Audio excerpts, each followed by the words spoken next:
Bonjour chers amis, bonjour à tous et bienvenue. Je suis très content ce matin, la communauté Voyager Réussi est très contente d'ailleurs parce qu'un autre visa a été approuvé à un de nos clients.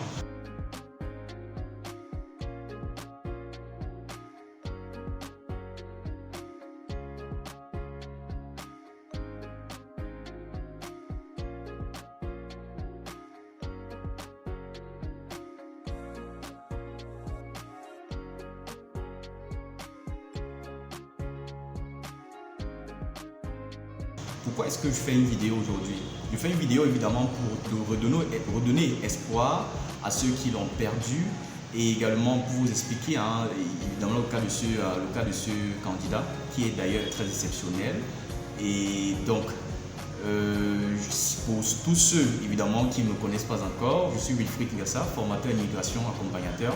Je te suis dans ta procédure voyage afin de te permettre de réaliser ton rêve canadien. Et donc les amis, en fait, comme je disais, il y a un candidat qui m'avait contacté il y a de cela quelques mois, disant qu'il voulait opter pour une procédure d'études pour le Canada et tout. Alors, quand j'ai analysé son profil, je me suis dit, mais est-ce qu'il pourra? Parce que vous savez, un des éléments importants dans la procédure, c'est vraiment le profil. Lorsqu'un profil n'est pas assez chargé, important, assez concret, là, parfois ça joue, il faut le dire, ça joue vraiment. Et donc, j'ai dit, on va quand même tenter. Et ensemble, on a essayé. J'ai postulé pour lui, il a obtenu son admission, justement. Ensuite, il a obtenu son CAQ. J'ai initié justement sa demande de permis d'études. Il est allé passer la biométrie après quelques temps.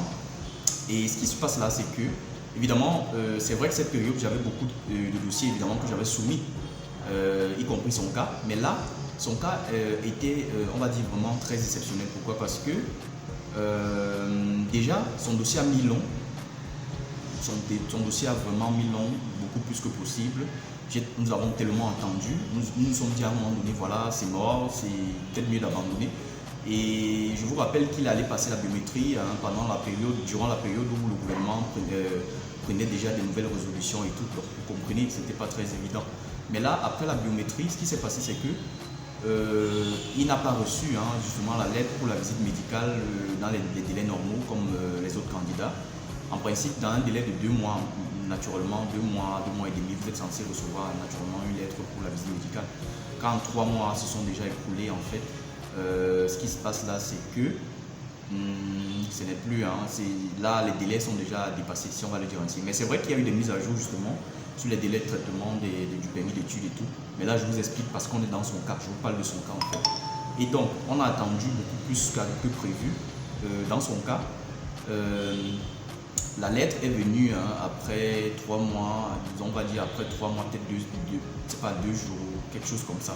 Et là, sa rentrée était déjà proche, donc il n'y avait que quelques jours pour sa rentrée. Et on se disait, mais est-ce qu'il pourra encore, est-ce qu'il ne sera pas retenu peut-être à l'entrée du pays, de ce pays-là, est-ce que, parce que la rentrée est en vue, vous savez, quand une lettre de visite médicale est arrivée, quand la rentrée est déjà en vue, c'est pas très évident et tout. On se disait, mais est-ce que ça... Mais on est resté courageux en fait. Il est allé, il a passé sa visite médicale. Ensuite, la demande a encore mis beaucoup plus long que prévu. Donc, normalement, il a reçu son délai dans environ 5 mois. Donc, si je peux le dire ainsi.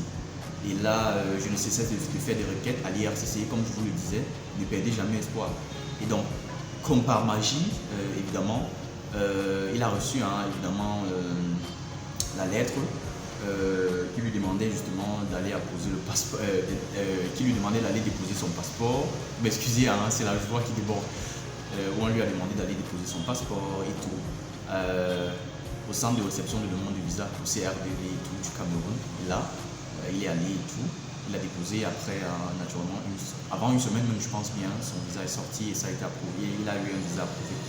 Donc, les amis, vraiment, je vous demande de rester toujours courageux lorsque vous tentez une procédure. Et pour ceux qui dorment encore, dites-vous que plus vous dormez, plus les opportunités, vous les laissez passer et vous n'avez pas plus de chance. Donc, toujours essayer avant de ne pas réussir, c'est toujours important. Nous savons tous que tout le monde, d'une certaine manière, ne peut pas potentiellement voyager. Tout le monde, ça dit, pour être clair les amis, parce que j'aime bien être clair, tout le monde n'est pas fait pour voyager, mais vous devez comprendre que avoir essayé, c'est ne pas avoir des remords après. Vous savez, lorsque vous ne tentez rien, c'est comme si vous allez vous juger, vous allez porter des jugements à votre encontre toute la vie. et finalement vous allez vous en vouloir pour rien. Avoir essayé, c'est quelque chose de rassurant. Essayez toujours, gardez toujours espoir. Même si vous êtes dans les moments les plus sombres, vraiment, gardez toujours courage. Donc merci les amis, c'était pour vous partager ma joie de ce matin. Et surtout, hein, si quelqu'un désire être suivi par moi, alors n'hésitez surtout pas. Merci, on se revoit pour une prochaine vidéo. À la prochaine les amis, portez-vous bien, likez ma page, partagez, ne cessez vraiment de partager massivement afin que je puisse aider aussi beaucoup de personnes et je vous donnerai toujours plus d'astuces, plus justement plus de nouvelles concernant l'immigration canadienne et tout. Merci, à la prochaine, portez-vous bien, bye.